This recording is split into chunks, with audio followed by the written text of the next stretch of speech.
Je viens de recevoir des messages de personnes me disant mais ta grand-mère t'avais qu'à rester avec elle au lieu de partir en vacances, etc. Bref, je suis pas là pour me justifier parce que il s'agit de ma famille, de ma grand-mère et de ma vie, donc en fait je pense mieux savoir que vous.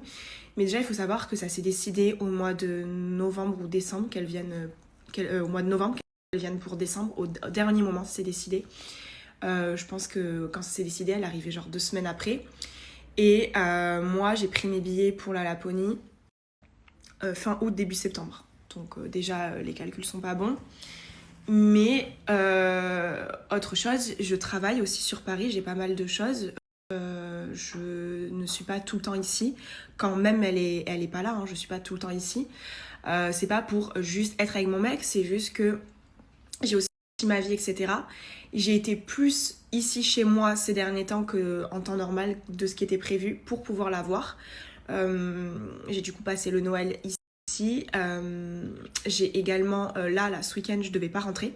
En fait, comme elle partait ce matin, je me suis dit, je vais passer jeudi soir et vendredi, samedi avec elle, pardon, parce qu'il était hors de question pour moi de pas lui dire au revoir. Je savais que j'allais regretter et tout, et que c'était un des moments que je pouvais passer en intimité avec elle, vu que du coup on est toutes les deux dedans ma maison, et voilà.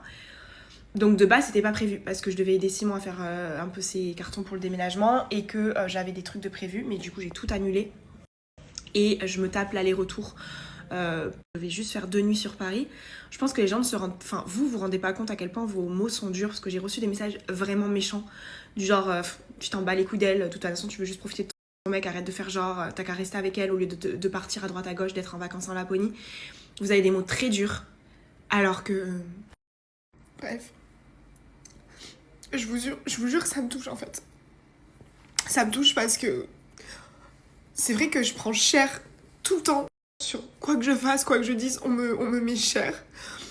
Là en ce moment c'est par rapport à un truc que j'ai dit, enfin bref. Mais tout ce que je dis, tout ce que je fais, que ça soit sur TikTok ou quoi, tout le monde m'atteint au tournant et tout le monde me tacle. Même si je vais utiliser le mauvais terme, le mauvais mot, tout le monde me tacle tout le temps. Mais ça j'ai l'habitude, mais quand ça touche ma grand-mère et qu'on me parle comme ça, alors ça, mais je vous jure, ça me... Genre, vraiment, vous savez pas ma vie, vous savez pas tout ce que je fais, les allers-retours que je fais pour pouvoir me passer du temps avec les gens que j'aime, etc. Je peux pas me plier en 10 000 non plus, je suis humaine en fait, je suis pas un robot non plus. Et en fait, du coup, ça me fait que culpabiliser alors que j'ai pas à culpabiliser parce que je sais que j'ai fait le plus que je pouvais. Alors oui, elle a été quelques temps toute seule. En plus moi, je suis tombée hyper malade et je lui ai redonné la grippe. Donc elle a eu la grippe pendant 10 jours, elle était super mal et j'étais pas là. Et de toute façon, il valait mieux qu'on soit pas ensemble parce qu'on était malades en même temps et tout, donc c'était compliqué.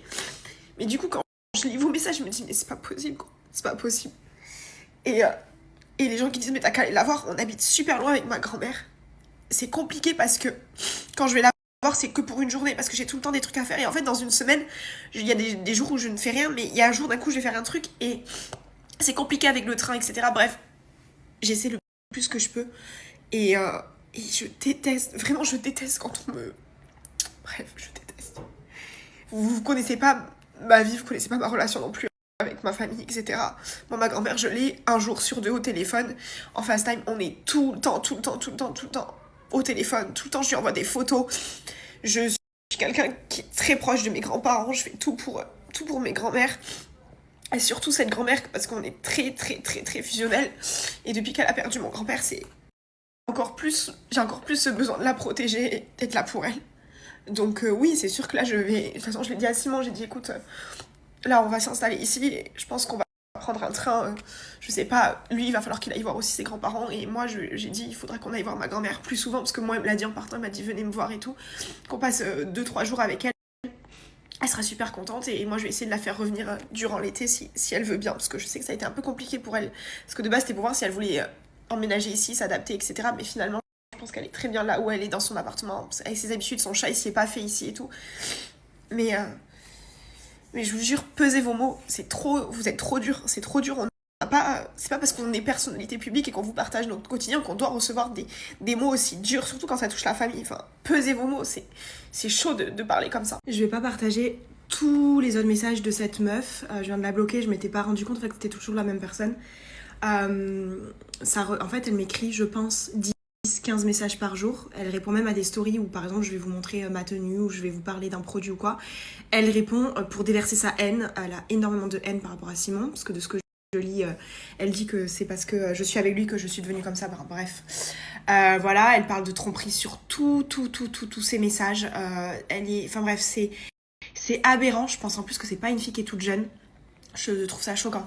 Donc je viens de la bloquer, mais je viens de vous montrer du coup des petits extraits de messages que je reçois qui sont tellement minimes par rapport aux autres que je veux pas vous montrer parce qu'elle utilise d'autres prénoms, etc. Et je veux pas raviver des trucs, mais voilà. Voilà, et ça, en fait, c'est normal. Et les réseaux sociaux nous protègent pas parce que Snap, TikTok, Instagram, tout ce que vous voulez, YouTube, on n'est pas protégé parce que ce genre de personnes peut se permettre de nous envoyer des messages comme ça. Normalement, t'envoies ce genre de message, tu fais parce que ça s'appelle du cyberharcèlement, ce qu'elle me fait tous les jours, depuis maintenant presque un an, c'est normalement puni par la loi. Donc en fait, là, j'ai tout screené et je vais pas m'en arrêter là. À un moment donné, il faut arrêter de se laisser marcher dessus par des gens comme ça. Mais surtout, comment les réseaux peuvent pas avoir des mots-clés, comment ils peuvent ne pas nous protéger en fait.